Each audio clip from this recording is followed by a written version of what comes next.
కీర్తనల గ్రంథము 5వ అధ్యాయము. యెహోవా, నా మాటలు చెవినిబెట్టుము, నా ధ్యానము మీద లక్ష్యముంచుము. నా రాజా, నా దేవా, నా ఆర్తధ్వని ఆలకించుము. నిన్నే ప్రార్థించుచున్నాను. యెహోవా, ఉదయమున నా కంఠస్వరము నీకు వినబడును.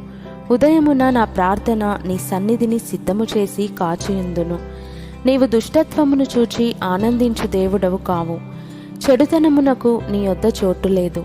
డాంబికులు నీ సన్నిధిని నిలువలేరు. పాపము చేయు వారందరూ నీకు అసహ్యులు.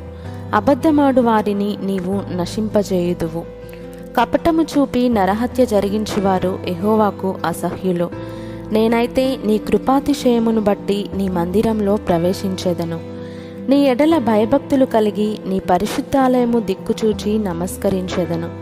యెహోవా, నా కొరకు పొంచియున్న వారిని బట్టి నీ నీత్యానుసారముగా నన్ను నడిపింపుము. నీ మార్గమును నాకు స్పష్టముగా కనుపర్చుము. వారి నోట యథార్థత లేదు. వారి అంతరంగము నాశనకరమైన గుంట. వారి కంఠము తెరిచిన సమాధి. వారు నాలుకతో ఇచ్చకములాడుదురు. దేవా, వారు నీ మీద తిరుగుబడి ఉన్నారు.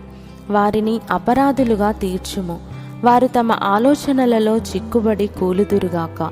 వారు చేసిన అనేక దోషములను బట్టి వారిని వెలివేయుము. నిన్ను ఆశ్రయించు వారందరూ సంతోషించుదురు. నీవే వారిని కాపాడుదువు గనుక వారు నిత్యము ఆనందధ్వని చేయుదురు. యెహోవా, నీతిమంతులను ఆశీర్వదించువాడవు నీవే. కేడెముతో కప్పినట్లు నీవు వారిని దయతో కప్పెదవు. కావున నీ నామమును ప్రేమించువారు నిన్ను గూర్చి ఉల్లసింతురు.